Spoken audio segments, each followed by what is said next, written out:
Good morning, good morning, good morning, good morning, good morning, good morning. All right.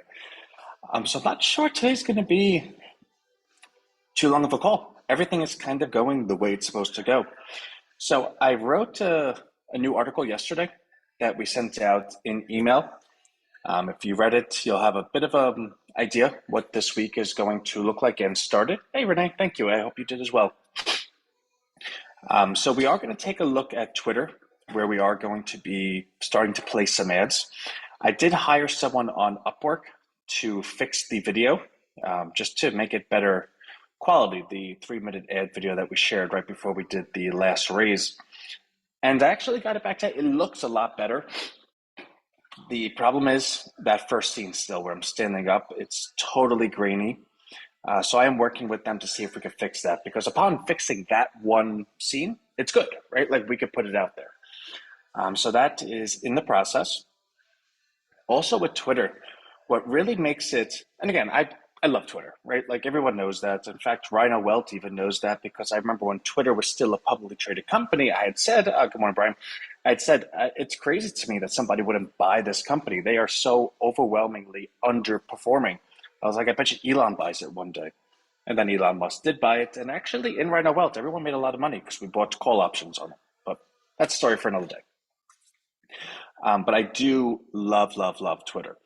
Um, I just do. And a lot of it has to do with the platform itself. It is the global town square. It also has to do with, I think there's just a higher education level on it. And that's not to say some platforms are smart, some platforms are dumb, right? Like, I don't mean that. But I mean, by nature of what Twitter is, it's like a news organization. Those that gain prominence, hey, Deborah, or those that gain fellowship or whatnot on that platform are those that are putting out the best content. And on that platform, the best content is the most, the best story, the best investigative journalism, or just say good morning, Terry, stuff like that. Oh, and my pleasure, Terry. Stuff like that. Meaning, there's just a higher education level to operate in Twitter, right? Like, so you wouldn't go on Twitter if you were someone that is easily amused by silly, silly stuff and just wanted to read comic books all day. Maybe you'd go on Instagram where you could just see pictures, because pictures are easy. You just visually look at them. Twitter is a lot of this story or this content or this analysis or this opinion. And I think, and again, a lot of reasons we love Twitter, but I think for what we're doing, it does take a certain intellect. Like somebody has to think about what we're doing for them to see that it would work. We don't have a marketing campaign that's like pretty girls and fast cars and money being thrown all over, where pitchers might go ahead and mobilize the person that loves shiny objects. In fact, our marketing is going to be, hey, like, have you ever thought of this, or this is what we're doing, or can you see that this would work, or this plus this would equal this.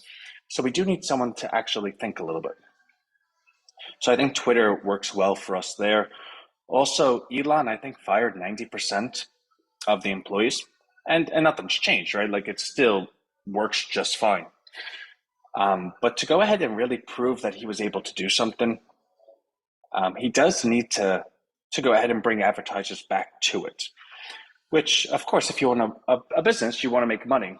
But even more so than that, when you're the world's richest man, you have a little bit of pride as well. So he is spending a lot of money and putting a lot of resources to the marketing department. Therefore, as an advertiser, there's a lot of good stuff in what Twitter offers. In fact, you could say, all right, well, I'm sorry, I'm so congested. Like, we could identify, hey, Mike Jones is very much like us. Therefore, the people that follow Mike Jones are very much like us. Therefore, let's market to the people that follow Mike Jones. You can do that. So the idea of creating a lookalike audience is very easy in Twitter. The audience is right there. So that's also pretty good as well.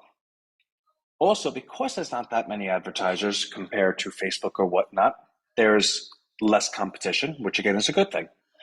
But more so than all of that, what I really like the most, and also they are crypto friendly. I'm so sorry. I almost want to mute this and like, but I don't want to press the wrong button. And they're also very crypto friendly. Most platforms like Facebook or Instagram or YouTube, they look at it as like, no, no, no, we don't do ads for that stuff. Take that somewhere else. Twitter looks very forward to that. Hey, bring that over here. Like, we have a smart audience. People on our audience can think. We don't have an audience that is shiny objects and is going to buy everything, right? So I think that benefits them. But more so than all of that, our ChatGPT, our AI, is integrated, or not yet, but it will be, integrated with Zapier, which then allows us to completely code it to work with Twitter. So for instance, say we put a marketing campaign out there and it's something that gets a lot of clicks or gets a lot of likes or gets a lot of follows or gets a lot of comments, whatever, fill in the blank. We can then have our AI triggered by that action. So Mr. Jones likes our tweet. Okay, that's the trigger. The reaction is our AI takes a look at Mr. Jones's profile, comes up with something highly unique and personalized, and then messages it to Mr. Jones or comments it to Mr. Jones. And of course, we have to figure that part out. Or if Mr. Jones comments on our ad, and Mr. Jones is like, "Hey, I love bologna sandwiches in the sun with pickles," our AI will go ahead and identify what Mr. Jones said, pickles and bologna and all the rest, create a personalized retort that is completely applies and includes everything that Mr. Jones said, and then go ahead and put a close to it. So bullet benefit close. I like bologna sandwiches. Great. I like bologna sandwiches too. They're really good. Have you thought about this, right? So it's kind of a lot of what our RHINOBot already does, which will be completed by the end of this week, hopefully, hopefully, hopefully. So we can use the same prompt for Bolt. So it's already done. So we got to test this stuff out. But what it means is, if we agree that Twitter is going to allow us the best performance, and we also have the benefits of coding AI to be immediately responsive, right? Because anytime, like say you opt into something, the highest likelihood that you're going to be receptive to joining it is that immediate second.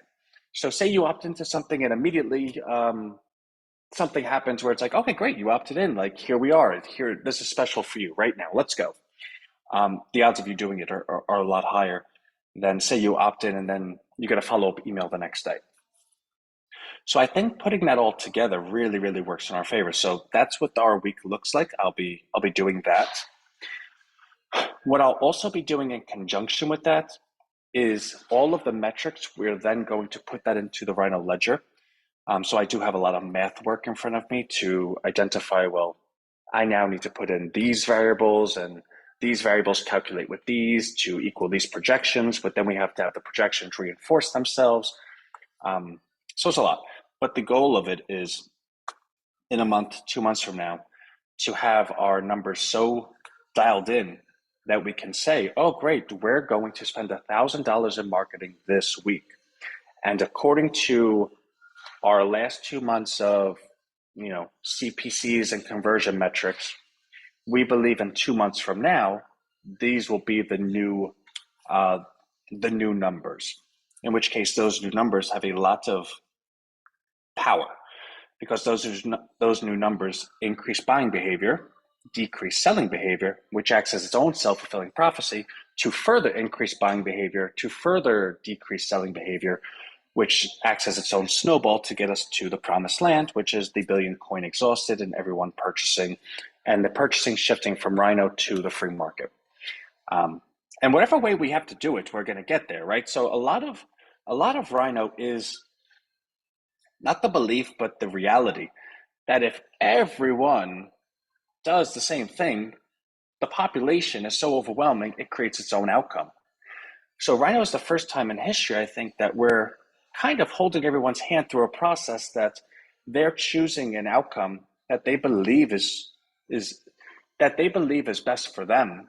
And then during the line of that outcome, they're realizing, oh my God, wait a second. We all are choosing the best outcome for ourselves, but in doing so, we're actually collectively creating the outcome for each other. And it's that like, oh, yeah, population does matter. 99% of the population does matter. Um, it's funny, I was working the other day and one of the residents, because I'm in my leasing office, walked by and she's like, I see you here every day. You're like a total fixture. What is it that you do? And I don't know how to answer that question. I'm trying to save the world. And she's like, no, really, what do you do?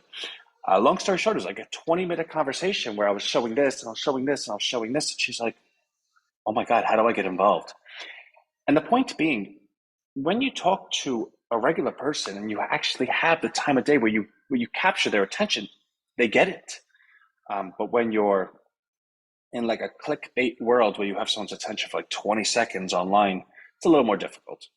But it was nice reconfirming, and the individual wanted to pledge some resources there, some connections and whatnot they were sharing. But things like that, I'll let it happen. But that's where we are. RhINOBot, I'll take a look at again today. It should be in a really good place. The events are going to start. The event search is starting to be built out on Rhino Street. It's all in the background, but it's working. I think that's it. I still want to send everyone an email that participated in the last round. Kartra actually declined that import, and I think it's because Kartra is really like very strict. They want to know exactly the URL this is coming from, in which case then they email you at that URL to make sure that these are your leads. Well, we don't have a Anthony at rhinobucks.com.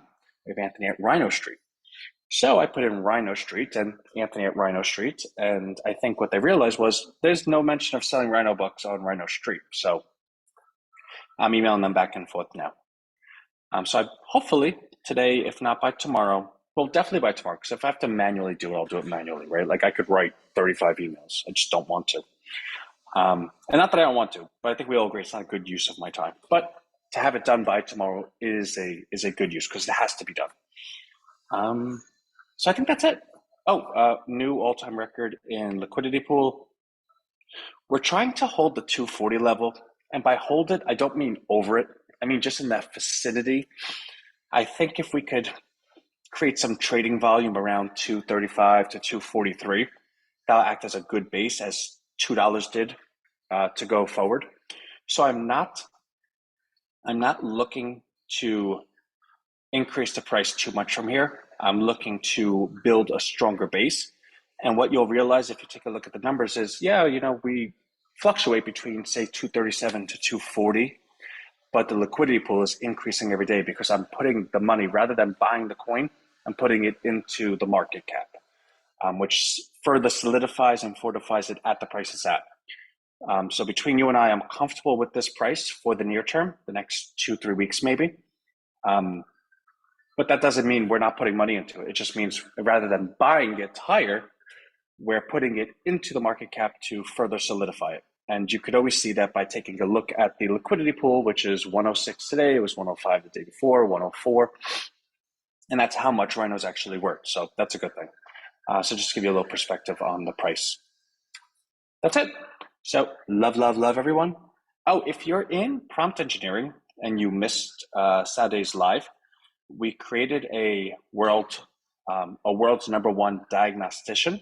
It's a complete, the prompt is the best doctor you'll ever have to be diagnosed, and with a follow-up in terms of prognosis.